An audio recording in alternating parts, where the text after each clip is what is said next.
2012. Ύστερα από 2 χρόνια διάσωσης, οι κυβερνήσεις του μνημονίου αυξάνουν το χρέος από το 115% του ΑΕΠ στο 160%. Ένας στους 2 νέους εργαζόμενους βρίσκεται στην ανεργία. Χιλιάδες άλλοι μεταναστεύουν ή καλούνται να ζήσουν με 500 ευρώ. Οι αυτοκτονίες αυξάνονται κατά 20% και οι άστεγοι στην Αθήνα ξεπερνούν τους 20.000. Το Σύνταγμα καταστρατηγείται. Στελέχη τραπεζών αλλά και πρώην θειασότες της Χούντας των συνταγματαρχών τοποθετούνται σε θέσεις κλειδιά του κρατικού μηχανισμού. Όλα είναι πλέον έτοιμα για την τελευταία πράξη της τραγωδίας. Την ολοκληρωτική εκποίηση της Ελλάδας.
«1991.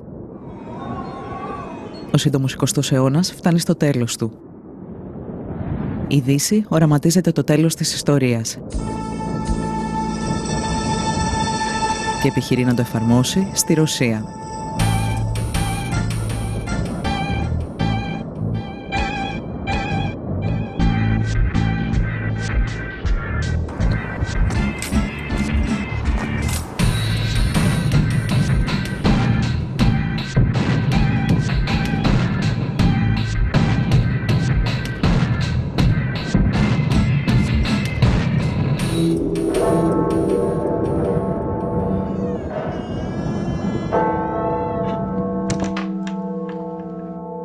In the Soviet Union, there was a sort of a pincer between the International Monetary Fund and the World Bank. And at that point, I think Larry Summers was head of the World Bank.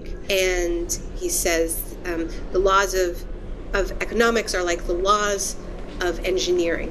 The same rules work everywhere. So that was the arrogance of that moment. The State Department funded through Harvard University a fairly small group of economists and lawyers to manage this transition for the Russians.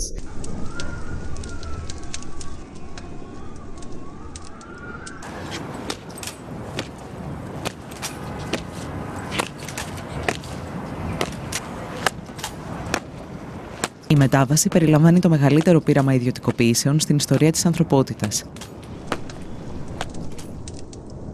Ένα πείραμα που θα οδηγήσει μια χώρα στην απόλυτη καταστροφή.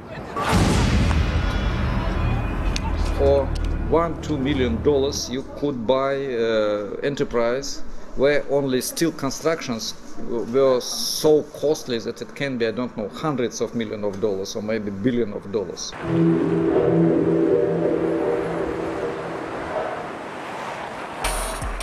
Like huge factories in Ural, in Siberia, in central Russia, former military industrial enterprises, chemical enterprises, steel enterprises, and so on.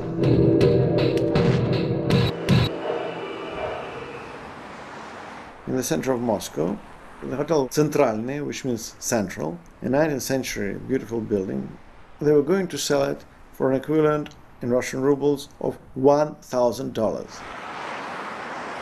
So we came there, in the foyer, in the lobby, there was a huge chandelier of the 19th century. And we asked the specialist how much would he pay for it if it is offered. He looked at, well, $1,200. Just now, I can pay it now. It was utterly catastrophic in Russia. It was utterly catastrophic. Millions of people were thrown into extreme poverty. People were hungry and were surviving on their gardens. Life expectancy for Russians dropped by a decade in this period. Explosion of AIDS, of child prostitution. I mean, it was a decimation of a nation.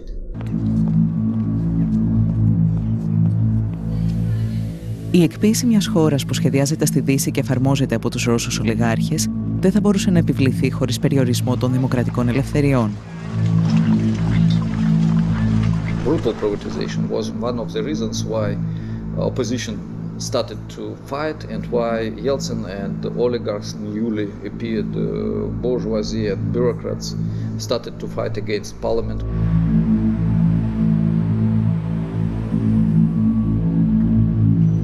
Οι κανόνες του παιχνιδιού πρέπει να αλλάξουν.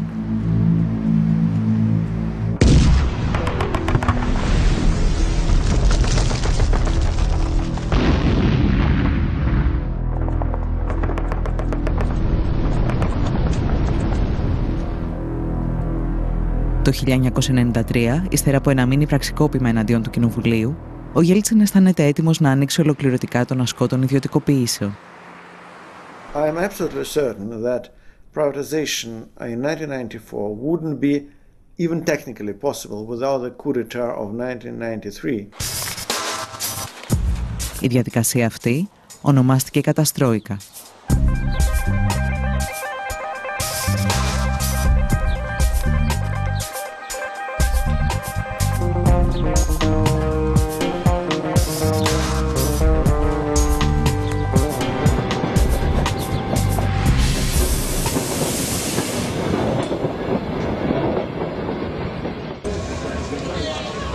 Η καταστρόικα στη Ρωσία παρουσιάζεται συχνά σαν εξαίρεση στην ιστορία των μαζικών ιδιωτικοποιήσεων.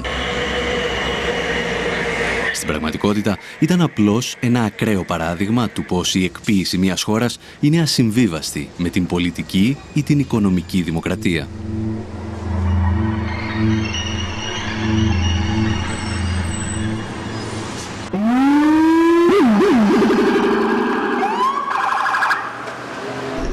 Core neoliberal policies of privatization and deregulation, cuts to social spending, often accompanied by increases in military spending.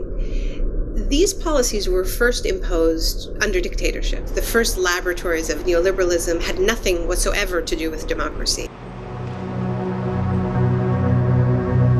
Η πρακτική της εκποίησης έρχεται μαζί με τους ανέμους του νεοφιλελευθερισμού που πνέουν για πρώτη φορά στο Πανεπιστήμιο του Σικάγου. Καθηγητές όπως ο Φρίντριχ Φον Χάγεκ και ο Μίλτον Φρίντμαν αναζητούν ένα πειραματικό εργαστήριο για να δοκιμάσουν τη λεγόμενη ελεύθερη αγορά και το ελάχιστο κράτος. Καθώς όμως καμία δημοκρατικά εκλεγμένη κυβέρνηση δεν δέχεται να εφαρμόσει τις ιδέες τους στο έδαφος της, στρέφονται στη Χιλή του δικτάτορα Πινοσέτ και λίγο αργότερα στην Τουρκία του στρατηγού Ευρέν. There's actually a really interesting exchange between Friedrich von Hayek and Margaret Thatcher that I quote in The Shock Doctrine, where Friedrich von Hayek said, "I have just come back from Chile. It's wonderful what Pinochet has done," and he's describing this fantastic experiment in neoliberalism and says, "I think you should do this too." And Hayek was a mentor of Margaret Thatcher's. And she wrote him back quite a stern reply, and she said, "These types of policies are incompatible with a constitutional democracy."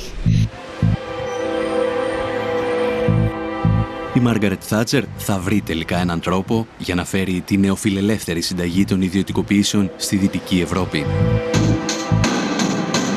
Για να το πετύχει όμως θα χρειαστεί 2 πολέμους και την περιστολή των δημοκρατικών ελευθεριών.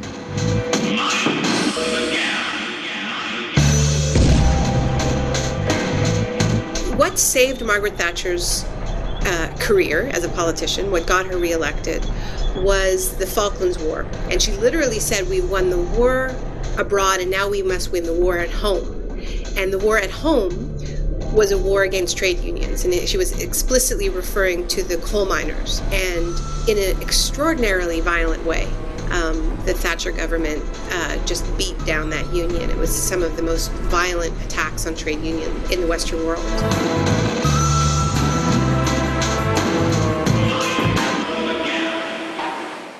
Κλασική περίπτωση η θατσερική Μεγάλη Βρετανία, όπου η διάλυση του εργατικού δικαίου και των δικαιωμάτων των εργαζομένων συνέπεσε με μια ιδιαίτερη αύξηση των μέτρων και των νομοθετικών μέτρων καταστολής.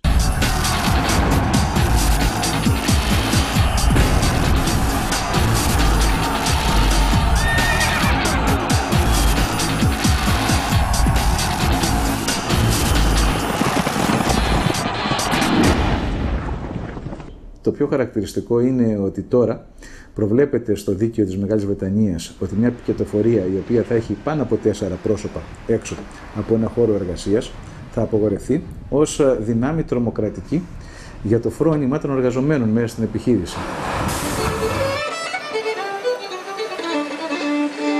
Ο νεοφιλελευθερισμός, ο οποίος υπόσχεται λιγότερο κράτος, απαιτεί έναν πανίσχυρο κρατικό μηχανισμό για να επιβληθεί.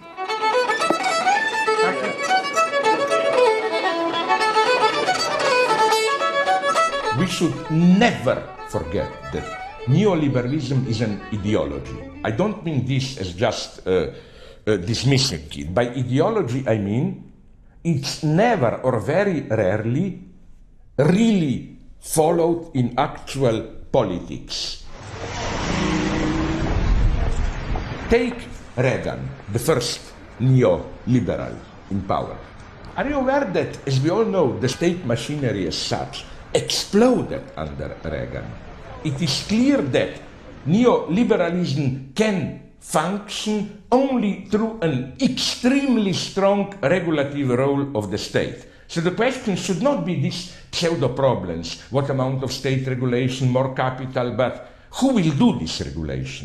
A private enterprise system does not mean a free enterprise system. It just means someone's controlling it that you haven't elected. So the idea is with Vulture's Picnic. Οι αιμοσταγείς δικτάτορες όμως, όπως και η θατσερική πολιτική του σοκ, έχουν ημερομηνία λήξης. Πρέπει λοιπόν να βρεθεί ένα νέο μέσο για την επιβολή των μαζικών ιδιωτικοποιήσεων. So it started off without democracy. It started off with dictatorship imposed with brute force, with torture and fear. When the democratic era began in the 80s, there needed to be another mechanism to keep countries in line, and that mechanism became debt.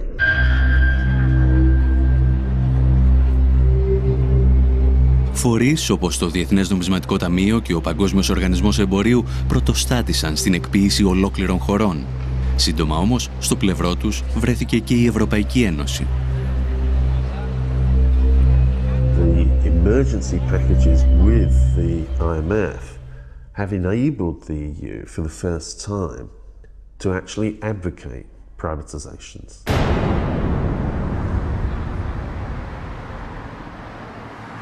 Technically, under the treaty, it shouldn't do this, but of course, it's part of the Troika that's imposed the conditions on Greece, on Portugal, and written in very clearly to those documents is this is conditional on privatization. Las condiciones que pone el Fondo Monetario Internacional y los grandes bancos de los Estados Unidos y de Europa son la entrega total de los derechos ciudadanos.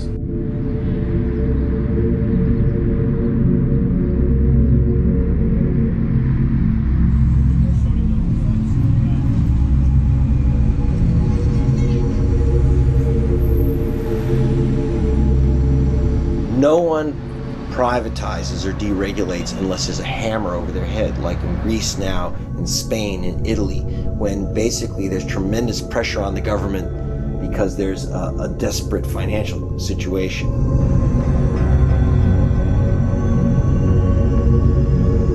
Το χρέος γίνεται μοχλός πίεσης για την ολοκληρωτική εκποίηση και της Ελλάδας.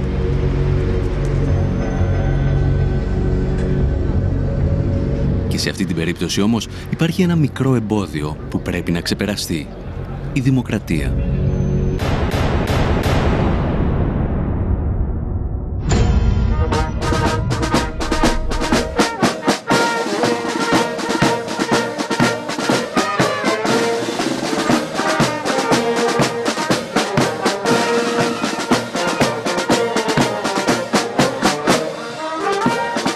This has been one of those moments when really the mask completely comes off, and the fact that this market system is at war with democracy. The project has been about saying to people, you know, you can vote, but it's going to be a popularity contest.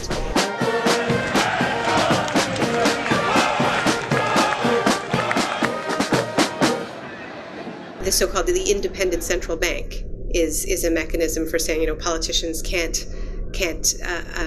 touch our toys. Η Ευρωπαϊκή Ένωση και οι ελληνικές οικονομικές ελίτ φτάνουν στο σημείο να διορίσουν έναν πρώην κεντρικό τραπεζίτη ως πρωθυπουργό της Ελλάδας. Συνεχίζοντας την πολιτική Παπανδρέου, ο Λουκάς Παπαδήμος τοποθετεί στελέχη τραπεζών όπως ο Γκίκας Χαρδούβελης της Eurobank ακόμη και μέσα στο Μαξίμου. Οι σχέσεις πολιτικής και οικονομικής εξουσίας μετατρέπονται πλέον σε ένα διατραπεζικό deal.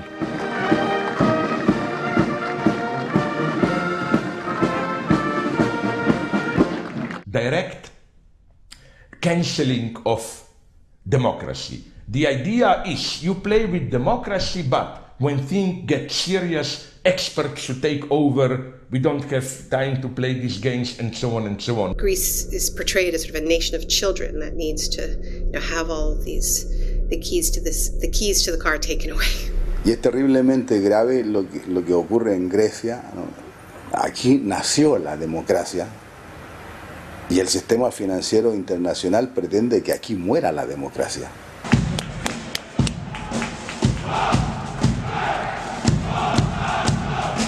Νομίζω ότι ο επιστημονικός όρος είναι χούντα.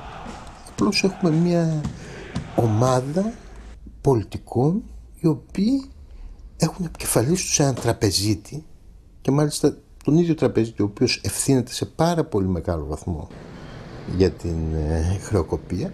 Είναι μια χούντα τραπεζική, αλλά δεν έχει μεγαλύτερη λαϊκή νομιμοποίηση από τη χούντα του Παπαδόπουλου.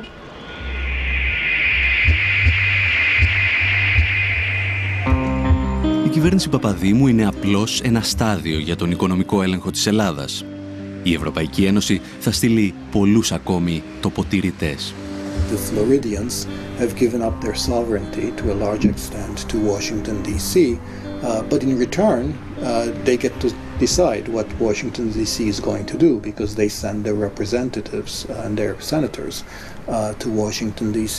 So I think that's one would need to make a commitment to that kind of a path, not to one where, a German proconsul, comes to Athens and runs, Greek fiscal policy. That obviously raises the question of democratic legitimacy to the extreme.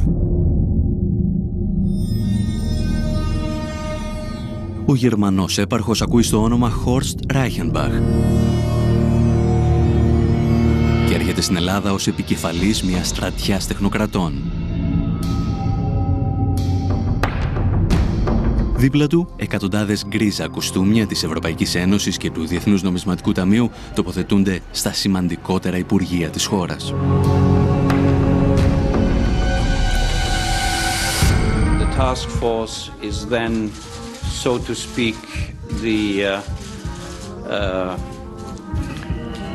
vehicle in order to bring the member states, the IMF, the OECD and others into the picture.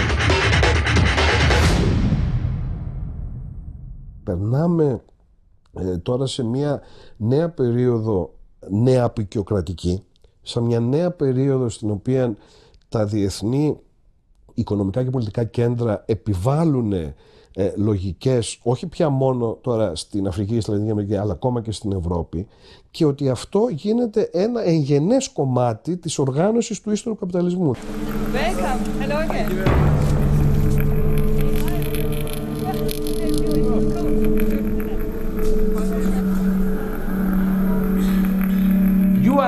a trial case like in laboratory rabbits for all of Europe, a new authoritarian forum which, even if it remains in a superficial sense democratic, as we have seen in Greece, Italy, and it will follow, I can guarantee you, elsewhere, is being tested.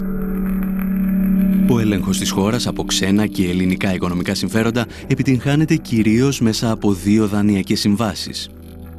Στόχος να επιβληθούν οι όροι των δανειστών και να μετατραπεί η δουλειά σε δουλεία. Οι εργασιακές σχέσεις επιστρέφουν στο 19ο αιώνα. Για να περάσουν όμως αυτές οι ρυθμίσεις απαιτείται ένα ακόμη πραξικόπημα. Αυτή τη φορά κοινοβουλευτικό. Η πρώτη δανειακή σύμβαση δεν ήρθε ποτέ για κύρωση στη Βουλή. Κατατέθηκε και ποτέ δεν κυρώθηκε. Πράγμα που είναι ευθέως αντισταγματικό. Η δεύτερη ήρθε 3 φορές στη Βουλή ως σχέδιο. Προφανώς γιατί οι δανειστές μας ζητούσαν μικρές αλλαγές και ήθελαν να έχουν την προέγκριση βάσει του σχεδίου αυτού. Επομένως, φαίνεται καθαρά σε αυτή την περίπτωση η πρόθεση των πολιτικών ηγετών μας να μην εφαρμόζουν το Σύνταγμα, αλλά τις πολιτικές εντολές που παίρνουν απ' έξω. Όσοι τολμούν όμως να μιλήσουν για κοινοβουλευτικό πραξικόπημα, όπως και όσοι αμφισβητούν την πολιτική της κυβέρνησης και της Τρόικας, βαφτίζονται λαϊκιστές. Πραξικόπημα. Το έχουμε ξαναζήσει στην Αργεντινή. Θράσος! Ήβρι! Τώρα μιλάτε για πραξικόπημα επειδή η κυβέρνηση ευρυτά της πλειοψηφίας εισηγείται το χαρακτηρισμό ενός νομοσχεδίου ως κατεπήγοντος κατ' εφαρμογή του συντάγματος. Θα ζητήσετε συγγνώμη για αυτή την ύβρητη θεσμική. Είστε ο εκπρόσωπος της Ελλάδας της δραχμής, της Ελλάδας της φτώχειας, της Ελλάδας της ταπείνωσης. Εσείς προσωπικά και άλλοι όμοιοι με εσάς. Η ιδεολογική τρομοκρατία κλιμακώνεται. Τα κυρίαρχα μέσα ενημέρωσης εκβιάζουν τους πολίτες ότι αν δεν δεχθούν τις δανειακές συμβάσεις, τα ράφια των σούπερ μάρκετ θα αδειάσουν και η χώρα θα επιστρέψει στην εποχή των σπηλαίων. Θα έρθει το χάος. Η Ελλάδα θα κατρακυλήσει στον τρίτο κόσμο. Δελτίο στα τρόφιμα, δελτίο στο πετρέλαιο. Μιλάμε για μια μεταπολεμική Ελλάδα. Έχοντας καταλύσει τη δημοκρατία, οι κυβερνήσεις ετοιμάζονται για την εκποίηση της δημόσιας περιουσίας και ξεκινούν με μια δοκιμασμένη συνταγή. Μετατρέπουν τους δημόσιους υπαλλήλους και το δημόσιο τομέα σε αποδιοπομπαίο τράγο της κρίσης.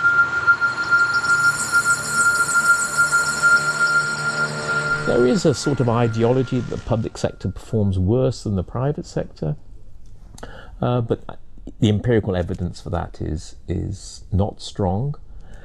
And generally, the public sector and the private sector perform pretty much as well as one another. Η ελληνική κυβέρνηση ψεύδεται λέγοντας αρχικά ότι δεν γνωρίζει τον αριθμό των δημόσιων υπαλλήλων και στη συνέχεια ότι αυτοί ξεπερνούν το 1 εκατομμύριο. Αποκρύπτει επίσης ότι το μέγεθος του δημόσιου τομέα και οι μέσες αμοιβές των υπαλλήλων του δεν υπερβαίνουν τον ευρωπαϊκό μέσο όρο. Οι παθογένειες της δημόσιας διοίκησης είναι δεδομένες. Συνήθως όμως είναι η κρατικοδίαιτη οικονομική ελίτ αυτή που πρώτη ρίχνει το λίθος στο δημόσιο. Έχοντας προετοιμάσει την κοινή γνώμη για την εκποίηση, αναζητείται ο μηχανισμός. Τα βλέμματα στρέφονται στη γερμανική Treuhand, την εταιρεία που μετέτρεψε τη 10η μεγαλύτερη βιομηχανική δύναμη του πλανήτη σε έναν κατάλογο αγορών 510 σελίδων.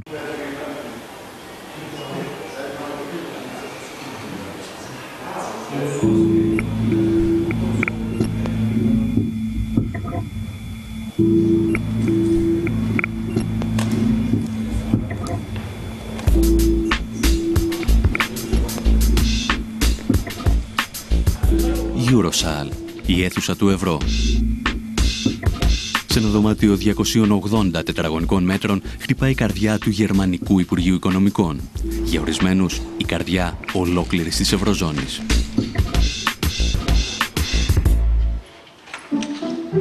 Η αίθουσα έχει τη δική της σκοτεινή ιστορία, συνώνυμη της οικονομικής πορείας του σύγχρονου γερμανικού κράτους.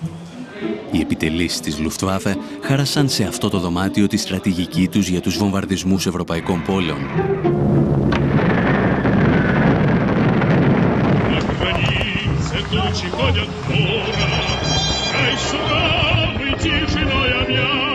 Μετά το τέλος του πολέμου, ο Σοβιετικός στρατός θα στήσει εδώ το δικό του αρχηγείο και λίγα χρόνια αργότερα, στην ίδια αίθουσα, θα υπογραφεί το πρώτο σύνταγμα της λαοκρατικής δημοκρατίας της Γερμανίας.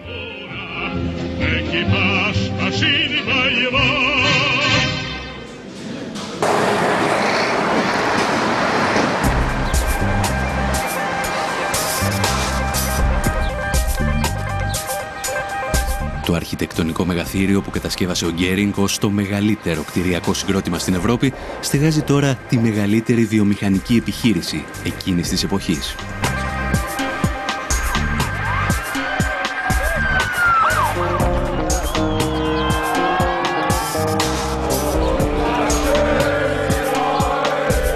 Την κατάρρευση του Ανατολικού Μπλοκ, η Τρόιχαντ αναλαμβάνει να εκποιήσει την περιουσία της Ανατολικής Γερμανίας. Ένα καταστροφικό πείραμα που αφήνει πίσω του εκατομμύρια ανέργους και ισοπεδώνει τη βιομηχανική βάση της περιοχής.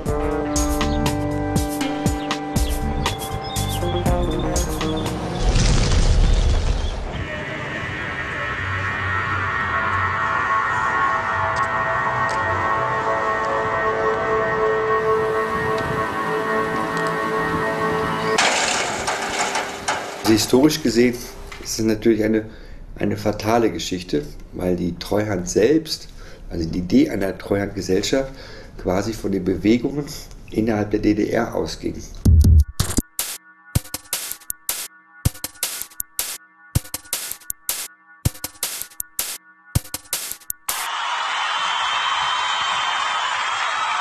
Όταν οι κάτοικοι της Ανατολικής Γερμανίας συνειδητοποιούν ότι η ενοποίηση στην πραγματικότητα ήταν μια επιθετική εξαγορά από τη Δυτική Γερμανία, η Τρόιχαντ αποτελούσε ήδη κράτος εν κράτη στο Βερολίνο.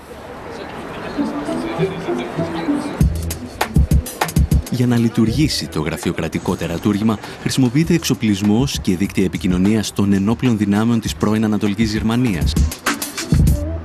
Η Τρόιχαντ μετατρέπεται σε έναν οικονομικό στρατό κατοχής.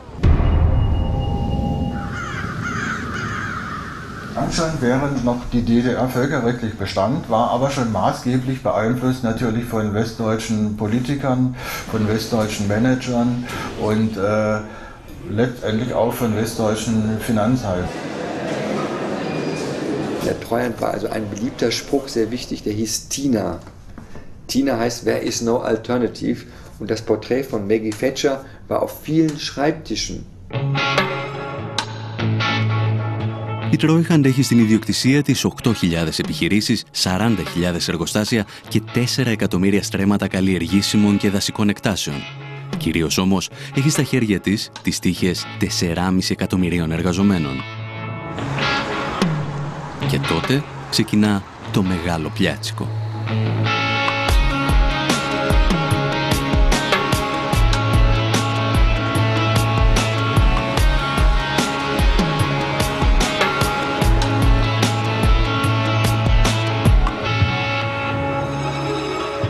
Jeden Tag, ob Samstag oder Sonntag, 10 bis 15 Betriebe privatisieren.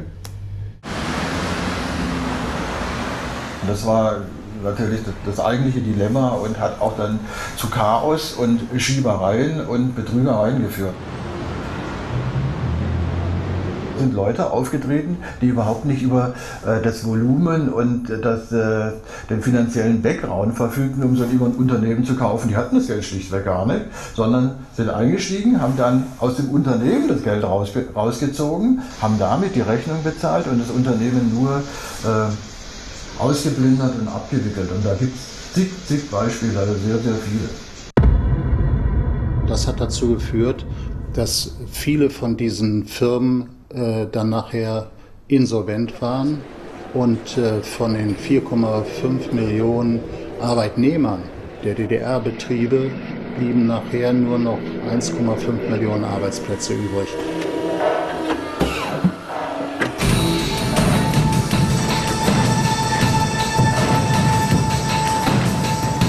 Τα κριτήρια για τις ιδιωτικοποιήσεις δεν ήταν πάντα οικονομικά. Πολλές αποφάσεις λαμβάνονταν σε πολιτικά γραφεία. Αρκετές επιχειρήσεις έκλειναν ώστε να μην απειλούν τους ανταγωνιστές τους στη Δυτική Γερμανία.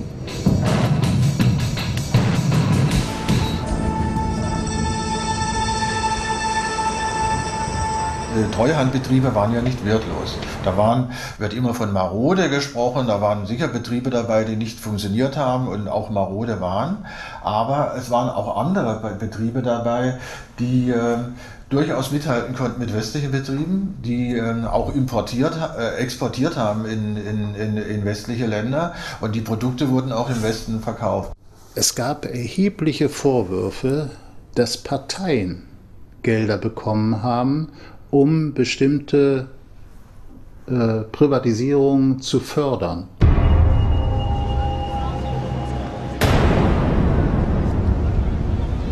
Bischofferode war ein Kaliwerk und das Kaliwerk ist eben halt ein Teil der Schlüsselindustrie für Industrieprozesse und es gab sowohl im Westen Kaliwerke wie im Osten.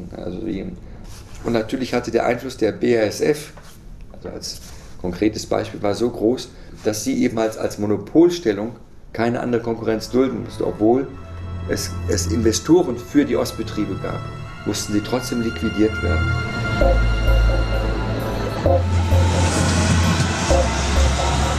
Ο απολογισμός από τη δράση της Τρόιχαντ είναι τρομακτικός. Το ακαθάριστο εθνικό προϊόν στις περιοχές της Ανατολικής Γερμανίας συρρικνώνεται κατά 30%. Η ενεργεία από το 0 φτάνει στο 20%.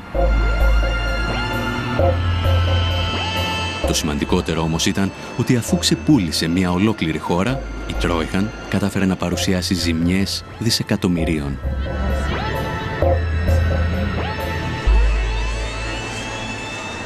Die Treuhandanstalt etwa 300 Milliarden an Schulden gemacht hat und 60 Milliarden eingenommen hat, während man erwartet hat, dass man 600 Milliarden immer D-Mark einnimmt.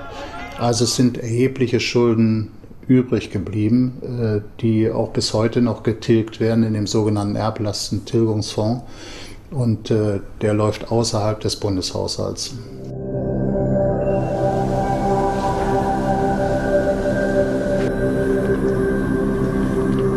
Das kann mit Sicherheit nicht ein Vorbild sein. Ich meine, weil tausende Betriebe, die liquidiert wurden und 250 Milliarden Mark Minus, das kann ja nicht das Vorbild sein, jetzt um einem anderen Land als Vorbild zu dienen. Das kann es eigentlich nicht sein.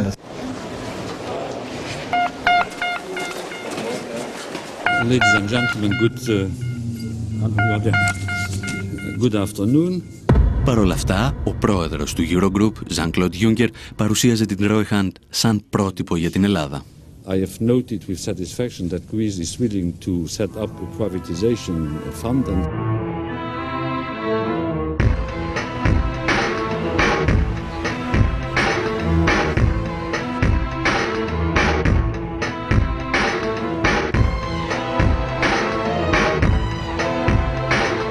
Ένα μήνα αργότερα ιδρύεται το Ταμείο Αξιοποίησης Ιδιωτικής Περιουσίας του Δημοσίου.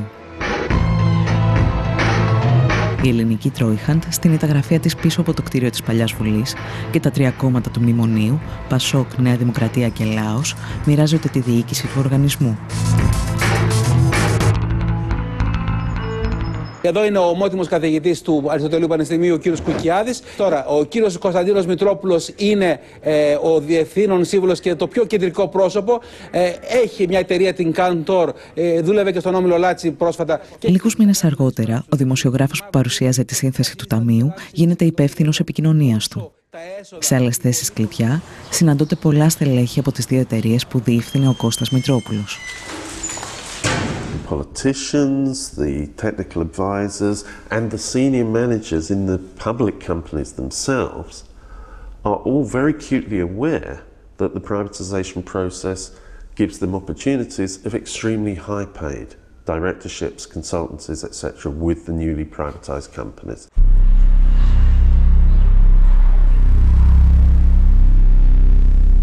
Τη θέση του τοποτηρητή στο Ταμείο καταλαμβάνουν ο Ερβέ Λερουά από την Πρεσβεία της Γαλλίας και ο Μάρτεν Βέρβεϊ από το Υπουργείο Οικονομικών της Ολλανδίας. Η Τρόικα όμως ορίζει και 3 από τα 7 μέλη του Συμβουλίου Εμπειρογνωμόνων του οργανισμού.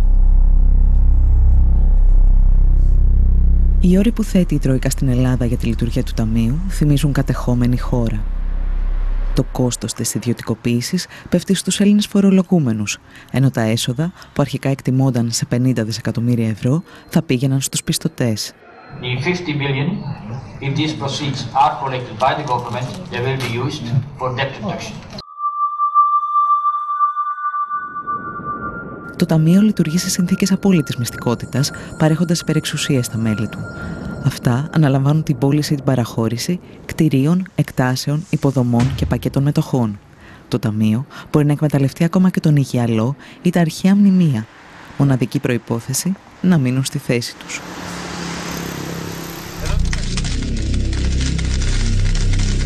Ακόμη πάντως και πριν από τη δημιουργία του Ταμείου, αξιωματούχοι της κυβέρνησης είχαν αρχίσει να διαλαλούν την πραμάτια του ελληνικού δημοσίου, ταξιδεύοντας σαν περιοδεύων θίασος.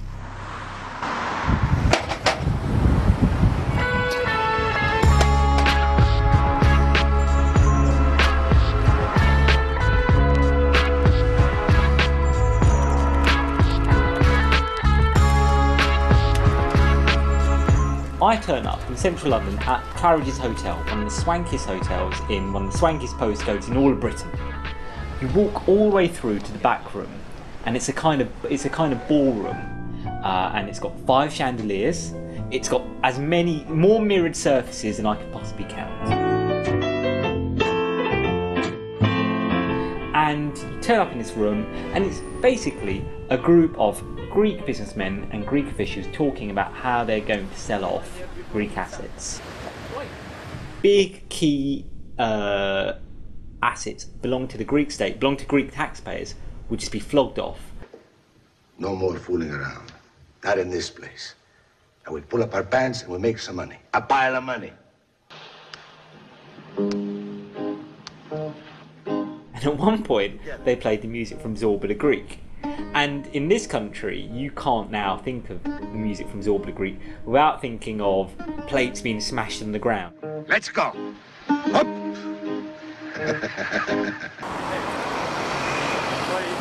The other thing that you kept hearing in the intervals were you'd hear this song by Monica, who's this Greek pop star, and the lyrics went something along the lines of "Tell me why you don't call me anymore, you don't come anymore."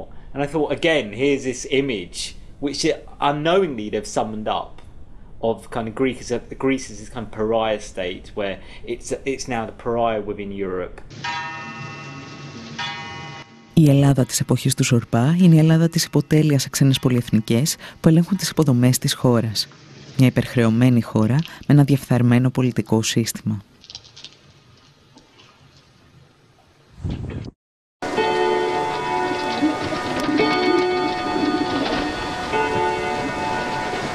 Ήταν μια πολύ παρόμοια κατάσταση στην εποχή μεταξύ των πολέμων. Υπήρχε μια περίοδος ειδικά ανάμεσα στο 1924 και το 1930 που η Ελλάδα ήταν πάρα πολύ γόνιμο έδαφος και για δανεισμό. Υπήρχαν μια σειρά από τεράστια σκάνδαλα.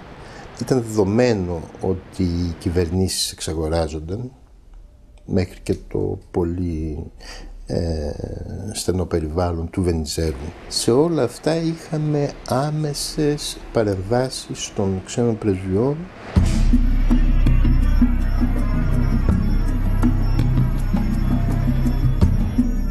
Η σύμβαση με την εταιρεία Power ήταν χαρακτηριστικό τέτοιο παράδειγμα, η σύμβαση με την Ούλεν ήταν χαρακτηριστικό τέτοιο παράδειγμα. Ήταν απικιακές αυτές οι συμβάσεις και αποδείχθηκαν πάρα πολύ επωφελείς για όσους επένδυσαν. Σχεδόν έναν αιώνα αργότερα, η Τρόικα, σε συνεργασία με τις ελληνικές κυβερνήσεις, απαιτεί την επιστροφή των υποδομών της χώρας σε χέρια ιδιωτών. Αυτό που δεν λένε στους πολίτες είναι ότι τα πειράματα της ιδιωτικοποίησης και της απορρίθμισης που προωθούν έχουν αποτύχει ακόμα και στις ισχυρότερες οικονομίες του πλανήτη. Και οι μεγαλύτερες αποτυχίες αφορούν πάντα υποδομές όπως οι σιδηρόδρομοι, το δίκτυο ίδρευσης και ηλεκτρικής ενέργειας.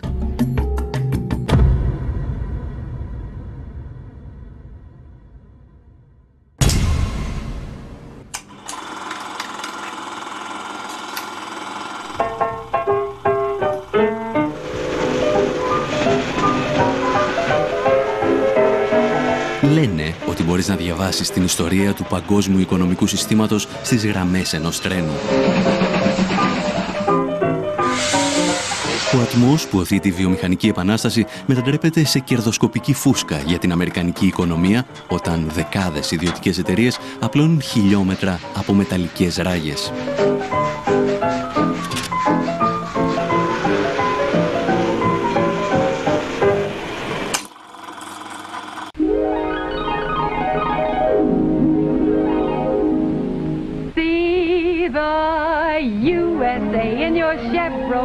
Οι σιδηρόδρομοι συμβολίζουν αρχικά τον κεντρικό ρόλο του κράτους στην οικονομία και τις υποδομές. Όμως, μετά το Δεύτερο Παγκόσμιο Πόλεμο, ο οικονομικός φιλελευθερισμός αντικαθιστά τα μέσα μαζικής μεταφοράς με το γεωταχή αυτοκίνητο. 4 ρόδες και ένα τιμόνι οδηγούν το μικροαστικό όνειρο στους αυτοκινητόδρομους της νέας οικονομίας. Η τάση περνά και στην Ευρώπη με καθυστέρηση μερικών δεκαετιών. Όταν οι Τούρκοι δικτάτορες δοκιμάζουν το νεοφιλελεύθερο πείραμα του Πινοσέτ, ο Τουργκούτ Οσάλ θα χαρακτηρίσει τα τρένα κομμουνιστικό δημιούργημα.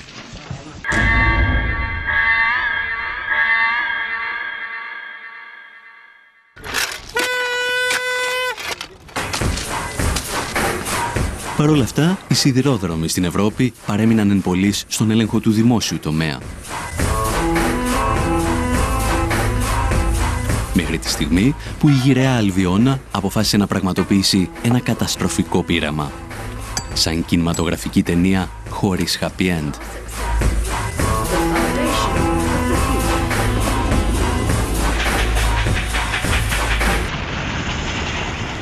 We made the navigators about the privatization of the railways after a railway worker got in touch with me with an idea for a script. But in the course of making it, it became plain, well, we knew already, that the privatisation of the railways was a disaster. Oh, Jerry, British Rail's gone. Woodburn Depot is now Northern Infrastructure, and they're going to be competing.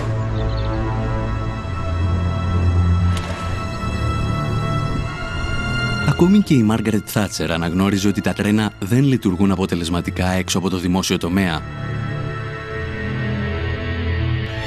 Όμως ο Τζον Μέιτζορ προχωρά στην ιδιωτικοποίησή του το 1993 και το βρετανικό κοινό αντιδρά.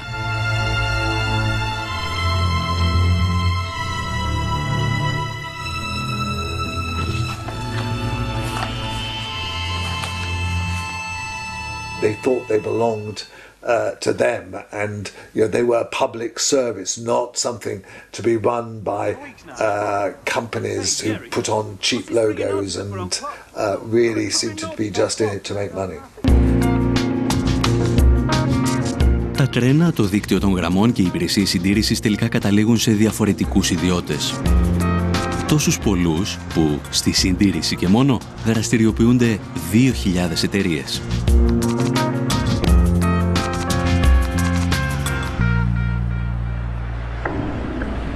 What that meant was first of all there was a divergence of interests between two parts of a system that should actually really belong together. The stupidity of it came through the subcontracting. That is when a private company, say, gets the job to maintain a section of track. Well, the first company may have quite strict rules about safety. By the time you've subcontracted 2 or 3 stages, who's to know who is safe? Deaths have got to be kept to an acceptable level. Shut up. What's an acceptable level? 2 a year. Yeah, but nobody's been killed for the past 18 months. Any volunteers?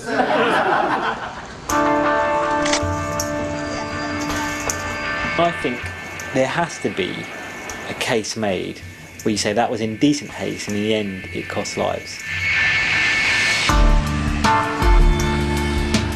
Ο απολογισμός είναι τραγικός. Στα 3 μεγαλύτερα δυστυχήματα που αποδίδονται στην ιδιωτικοποίηση, 42 άτομα χάνουν τη ζωή τους και 600 τραυματίζονται.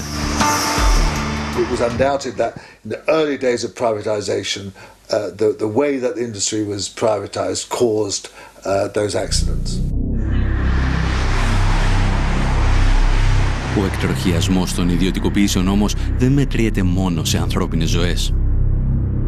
Privatisation was supposed to free up the railways, but has actually made it very difficult to make decisions, say, on opening new routes or closing down routes or changing schedules. But it's left a system which is very complicated, very difficult to administer.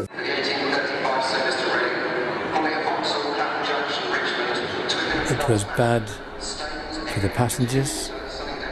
It was a chaotic organisation. It didn't work and hasn't worked. And it's lost a huge amount of money.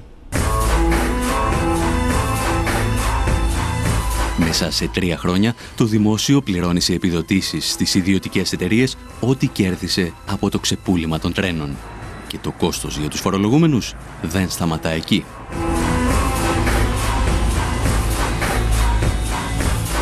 Strangely, to some extent, the railways have been renationalised.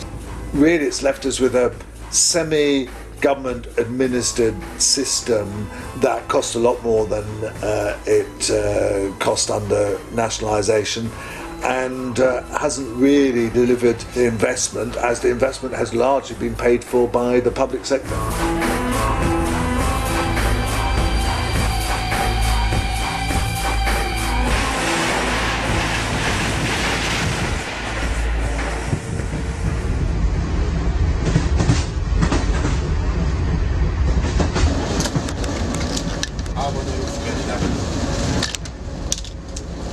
Η Ελλάδα δεν διδάσκεται τίποτα από τη Μεγάλη Βρετανία.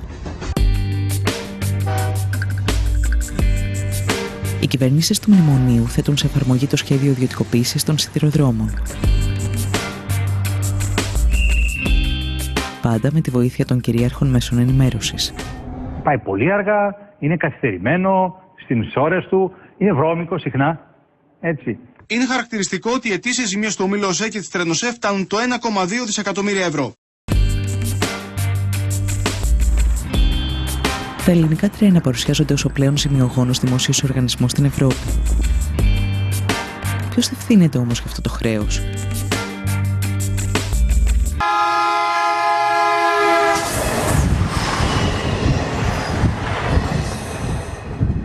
Η πολιτεία υποχρεώνει το σιδηρόδρομο να δανείζεται για τα έργα του.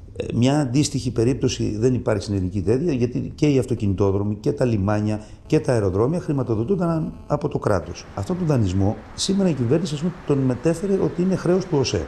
Αυτό είναι αναλυθές και ένα μεγάλο μέρος, γύρω στις τάξεις του 70 με 80%, πράγματι είναι δανεισμός για έργα υποδομής. Τα μεγάλα κανάλια πίσω από τα οποία κρύβονται με κάποιοι μεγάλοι εργολάβοι, μας βομβαρδίζουν καθημερινά με ψεύδι, με συκοφαντίες.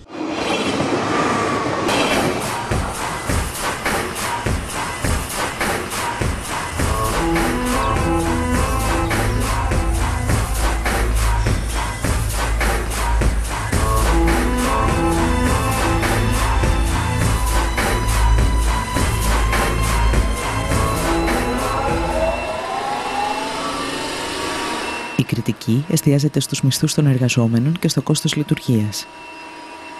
Έτσι, υποβαθμίζονται κολοσιαία σκάνδαλα στα οποία μπλέκονται πολιτικοί, ελληνικές αλλά και ξένες εταιρείες.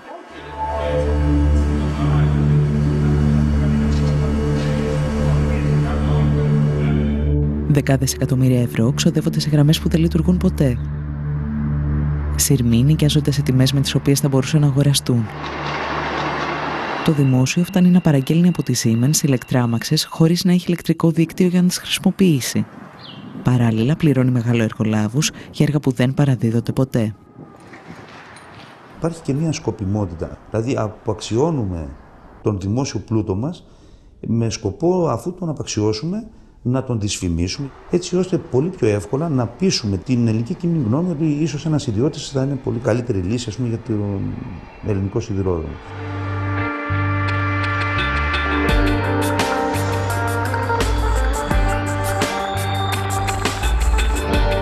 Στο όνομα της εξυγίανσης, η κυβέρνηση απαξιώνει περαιτέρω το σιδηρόδρομο. Μειώνει δραστικά το προσωπικό, υποβαθμίζοντας την ποιότητα, αυξάνει πάνω από 60% τις τιμές των εισιτηρίων και κλείνει μεγάλο μέρος των γραμμών.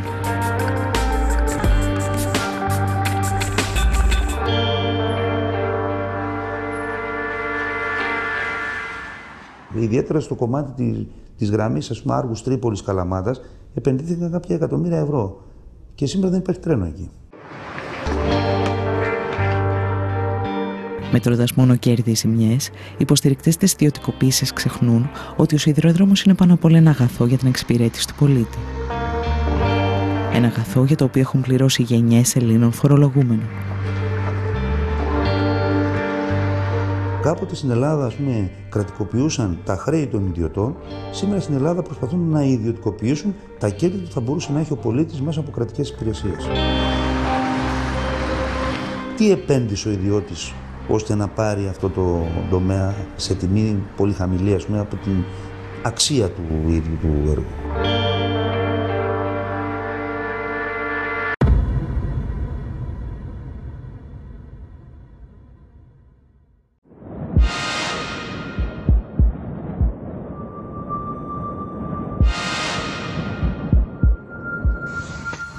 Αν ο σιδηρόδρομος αποτελεί ένα βιβλίο της οικονομικής ιστορίας, το δίκτυο ίδρευσης προσφέρει μαθήματα για τη διαχείριση ενός μονοπωλίου.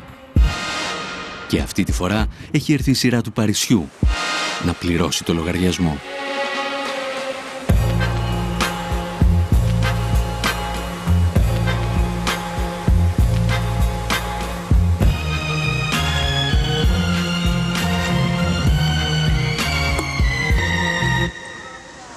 Water is the outstanding example of a monopoly. No water company in the world operates on a competitive basis. There's only ever one network. It's not worth ever investing in two competing networks.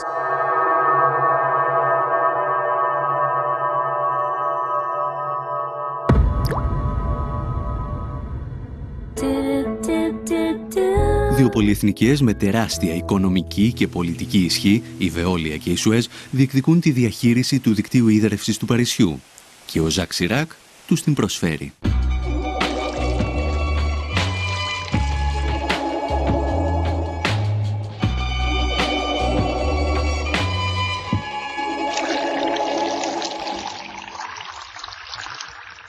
En 1985, il y a eu une décision politique prise par Jacques Chirac, qui était alors maire de Paris, de diviser Paris en deux, selon les deux rives, et en divisant Paris en deux selon les deux rives, de confier à chaque grand groupe privé et à sa filiale une rive de Paris pour la distribution de l'eau et la facturation.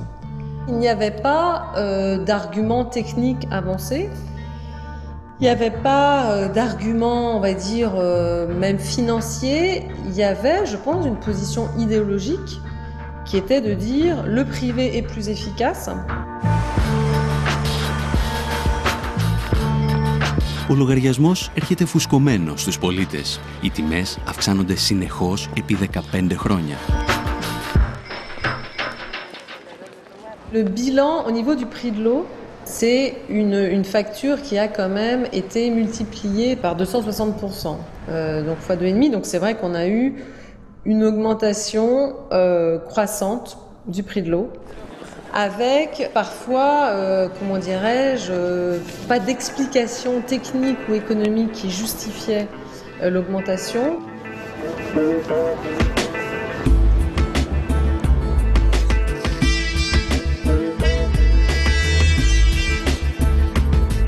C'est avec le changement de municipalité et de majorité municipale en 2001, quand il y a eu une majorité plurielle de gauche, d'écologistes, de communistes qui est arrivée à la tête de Paris, qu'on a décidé de reprendre en main tout le service de l'eau.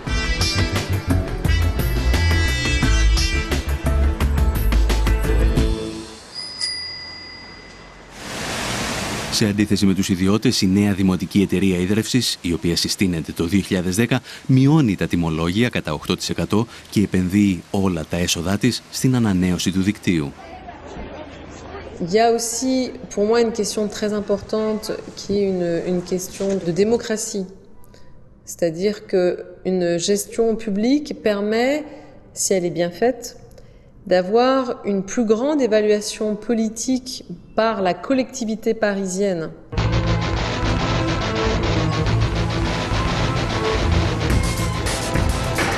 Οι Βεόλια και η Σουέζ αντιδρούν, αφού χάνουν καθαρό εισόδημα 60 και 30 εκατομμυρίων ευρώ ετησίως.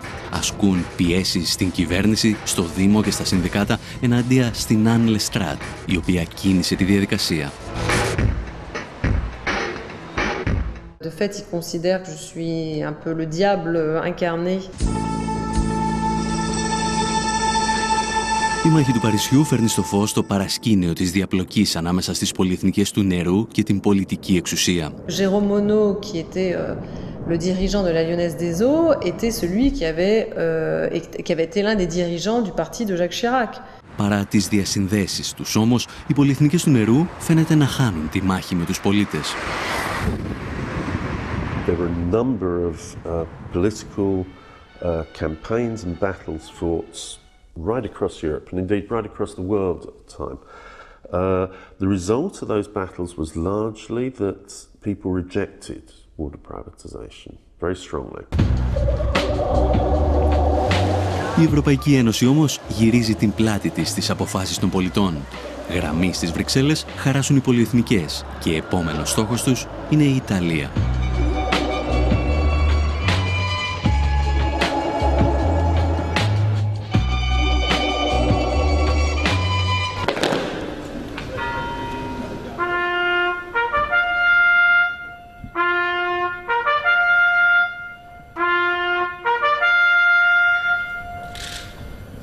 There was a referendum on water privatisation, and 57% of the population turned out to vote, and 96% of them voted that they did not want water privatisation.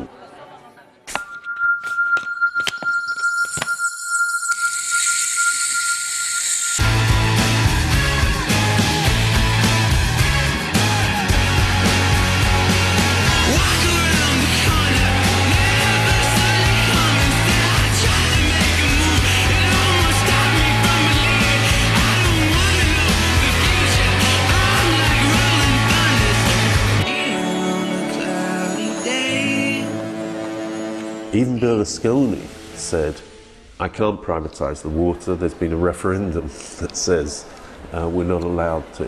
Berlusconi has now been replaced by a government headed by bankers, as similar processes happened in Greece. And again, European officials have said to the Italian government, we expect a privatisation programme and we expect it to include water.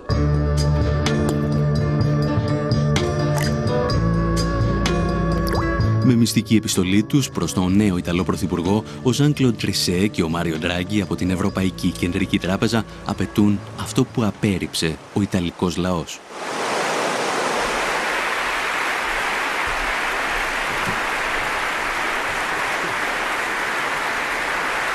The fact that it was now illegal under the Italian constitution to privatise water was irrelevant. A fundamentally undemocratic process, and again similar to the kind of pressures that have been put on Greece. I spoke with just this weekend with the new Prime Minister, Mr. Papademos. I spoke also with Prime Minister Monti, and I know they are very committed to respect the commitments taken because they understand that without this, in fact, there will not be financial stability in their countries.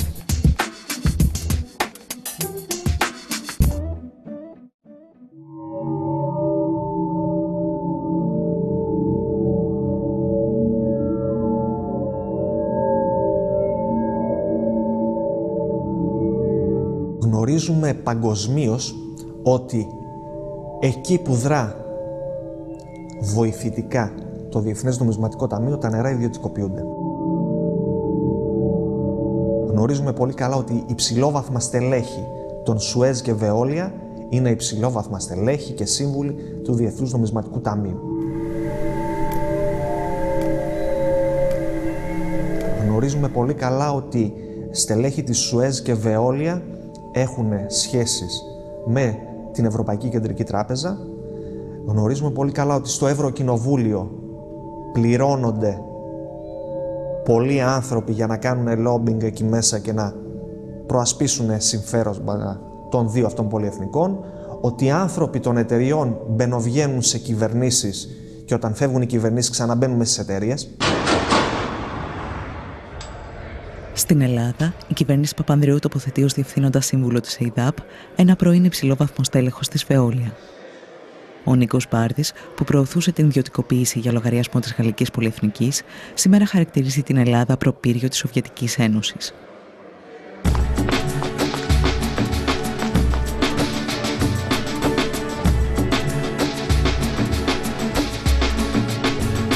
Τα σχέδια ιδιωτικοποίησης όμως δεν ξεκινούν την εποχή του μνημονίου.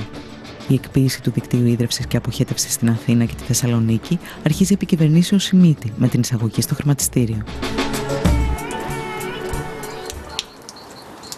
Μέσα σε μια δεκαετία τα τιμολόγια έχουν αυξηθεί πάνω από 200%. Οι υπηρεσίες αντίστοιχα όμως δεν έχουν βελτιωθεί κατά 200%. Οι υπηρεσίες έχουν χειροτερεύσει πάρα πολύ. Το 2008 η Νέα Δημοκρατία ξαναφέρνει στο προσκήνιο το θέμα της ιδιωτικοποίησης και 3 κοινοπραξίες λαμβάνουν θέσεις μάχης. Ήταν ο όμιλος της Σουέζ με μια κοινοπραξία με την Ελάκτορ. Ήταν ο όμιλος της Veolia, της δεύτερης μεγάλης πολυεθνικής, με τον όμιλο της Μαρφίν. Και μια ισπανική αυτή τη φορά, η Aqualia, μαζί με τη Γεκτέρνα.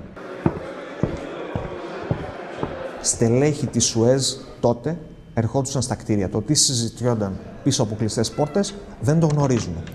Αυτό όμως που γνωρίζουμε πάρα πολύ καλά είναι ότι οι εταιρείες αυτές και κυρίως η Σουέζ έχουν κατηγορηθεί στο εξωτερικό για χρηματισμό δημοσίων υπαλλήλων, κρατικών υπαλλήλων και πολιτικού προσωπικού χωρών της πολιτισμένης Δύσης. Δεν μπορώ να φανταστώ ότι εάν συνέβη κάτι τέτοιο εκεί, αποκλείεται να έχει συμβεί και στη χώρα μας.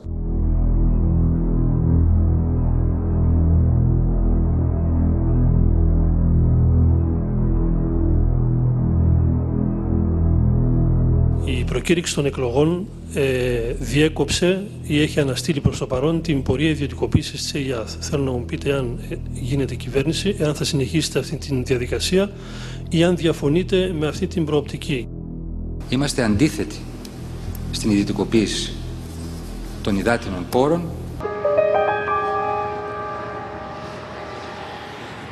Πρόκειται για ένα ακόμα προεκλογικό ψέμα της σοσιαλιστικής παράταξης. Μετά τις εκλογές, η κυβέρνηση συνεχίζει τα σχέδια ιδιωτικοποίησης 2 κερδοφόρων επιχειρήσεων, της ΕΙΔΑΠ και της ΕΙΑΘ. Το κύριο επιχείρημα του κράτους, αλλά και των εταιριών που λιμένονται τον υδάτινο πλούτο του πλανήτη σε όλα τα μήκη και τα πλάτη, ότι δεν πρόκειται να αγοράσουμε τα ποτάμια σας, δεν πρόκειται να αγοράσουμε τις πηγές σας, δεν πρόκειται να πάρουμε τα δίκτυα και να φύγουμε. Αυτά είναι εδώ. Όπως και η Ακρόπολη είναι εδώ και θα την αγοράσουν και θα φύγουν. Εμείς θα πάρουμε μόνο τη συντήρηση, τη διανομή, τη διαχείριση και την τιμολογική πολιτική. Αυτό που παραλείπουν να πούν οι θειασότες της ιδιωτικοποίησης είναι ότι το κόστος αντικατάστασης του δικτύου παραμένει στους πολίτες. Συνεπώς, οι εταιρείες δεν έχουν κανένα κίνητρο για να στηρούν αυτό το δίκτυο.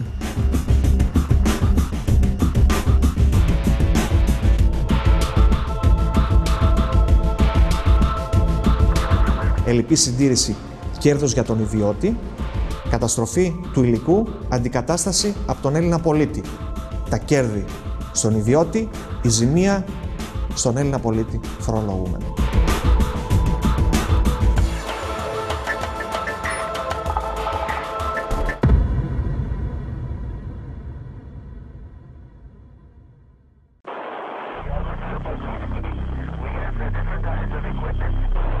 Σαν μαθητευόμενος μάγος, η Ευρώπη θα πληρώσει ακριβά τις ιδιωτικοποιήσεις των υποδομών.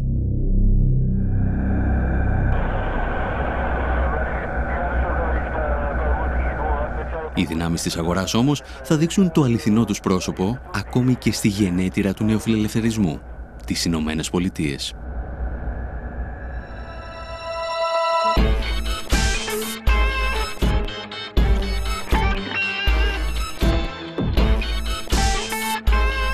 Στα τέλη της δεκαετίας του 90, η Καλιφόρνια απελευθερώνει την αγορά ηλεκτρικής ενέργειας. Όμως, ο πολιτισμός της απορρίθμισης χάνεται μόλις κοπεί το ρεύμα.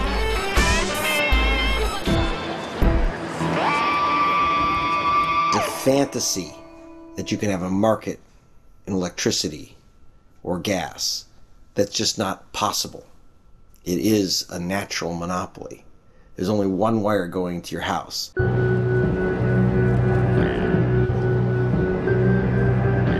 That's my word. It's a basic kind of introductory economic story that if you have something that tends towards a natural monopoly, then you don't have the competitive forces of the market to discipline producers. But you need some sort of regulatory structure, otherwise you're just inviting basically companies to rip you off. Historically, utility rates in the United States were very heavily regulated, very tightly controlled. In the 90s, they changed that. They started to change that.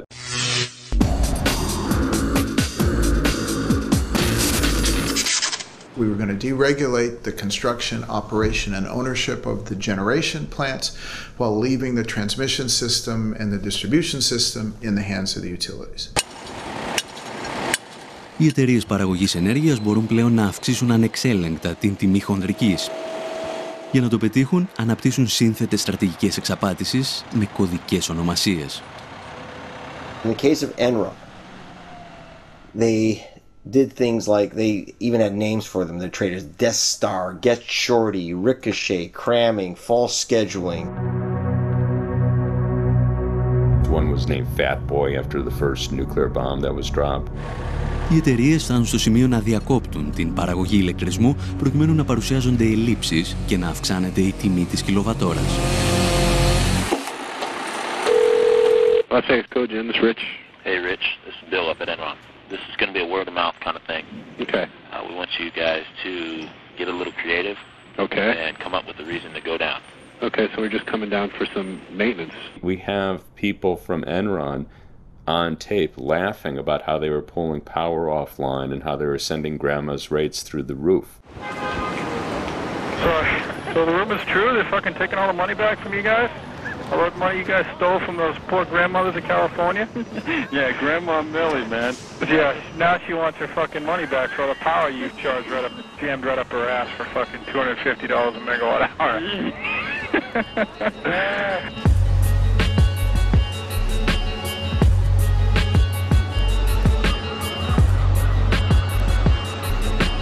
The other was basically to game the market. So basically they can get paid for electricity that they were never actually delivering. And what ended up happening was you had prices rising hundreds of percent, even thousands of percent during those peak periods.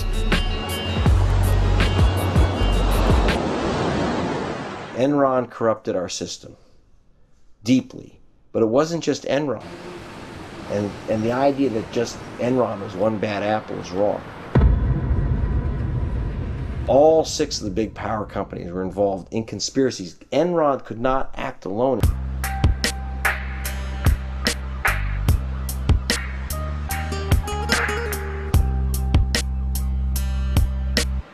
Στην Καλιφόρνια, οι πολίτες πληρώνουν το κόστος του πειράματος και με έναν διαφορετικό τρόπο.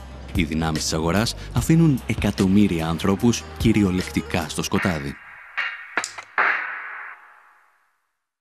First blackouts were in June of 2000, so you had basically producers refusing to produce at the prices they were being given, and the utilities ended up having blackouts. Η απελευθέρωση της αγοράς ενέργειας στην Καλιφόρνια επιβλήθηκε υπό την ασφικτική πίεση μεγάλων επιχειρήσεων. Ακόμη και αυτές όμως βγήκαν ζημιωμένες από την απορρίθμιση.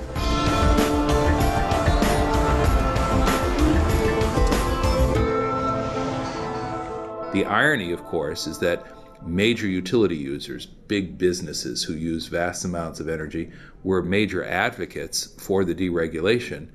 When the energy crisis hit, they were among the most significant of victims, given the amount of energy that they consumed. Καθώς οι τιμές λιανικής δεν μπορούσαν να ακολουθήσουν το ξέφρενο κερδοσκοπικό παιχνίδι στις τιμές χονδρικής, το σύστημα άρχισε να καταρρέει. The more energy they provided, the more money they lost, and faster and faster and faster. And so in very short order, one of our 2 investor-owned utilities here in California declared bankruptcy, and the other one was awfully close. The next story was re-regulation. If you leave that to the market, then you could run into a situation at those peaks where the price literally becomes ridiculous, which is what happened in California.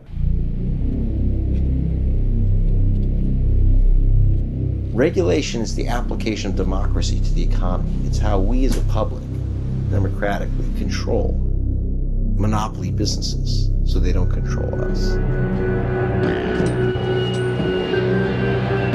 That's my word. Struggle in the past. That's my word.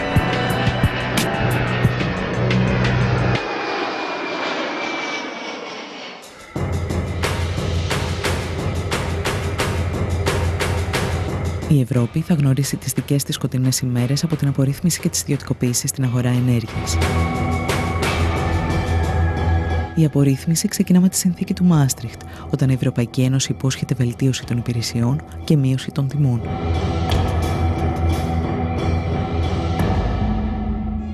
In the European Union, where the market has been opened up, any electricity producer or supplier can access transport and distribution networks to supply its customers, which encourages competition. Μέχρι το 2006, κανένας ιδιώτης δεν πήγε να επενδύσει στην ηλεκτροπαραγωγή. Αυτές είναι βασικές δημόσιες υποδομές, απαιτούν μεγάλα κεφάλαια και έχουν πολύ αργά απόσβεση αυτών των επενδύσεων. Δεν δίνουν δηλαδή το γρήγορο και εύκολο κέρδος που απαιτεί ο ιδιώτης. Σταδιακά λοιπόν από το 2000 μέχρι το 2006, για να γίνει η αγορά ελκυστική στους ιδιώτες και να επενδύσουν, άρχισαν να αυξάνονται συνεχώς τα τιμολόγια της λαϊκής κατανάλωσης. Οι φορολογούμενοι δεν πληρώνουν απλώς αυξημένα τιμολόγια. Χωρίς να το γνωρίζουν, πριμοδοτούν τους ιδιώτες που δραστηριοποιούνται στην παραγωγή.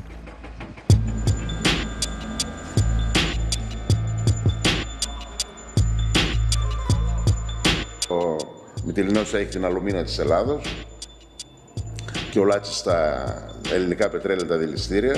Αυτοί χρειαζόταν ρεύμα και κάναν μονάδες παραγωγής ρεύματος για τις δικές τους επιχειρήσεις. Όμως επειδή είδαν ότι συμφέρει καλύτερα να μην κάνουν αυτό, να μην παίρνουν το δικό τους ρεύμα, δίνουν αυτό το ρεύμα στη ΔΕΗ με 100 ευρώ τη μεγαβατόρα στη χοντρική, ενώ η ίδια η ΔΕΗ πουλάει ρεύμα και στους άλλους βιομήχανους αλλά και σε αυτούς με 43. Τα φωτοβολταϊκά πληρώνει η ΔΕΗ 51 λεπτά την κιλοβατόρα, ενώ η ίδια πουλάει 11. Με τις συνεχείς αυξήσεις των τιμολογίων όμως, οι ιδιώτες καταλαβαίνουν ότι μπορούν να κερδοφορήσουν και από την εμπορία της ηλεκτρικής ενέργειας.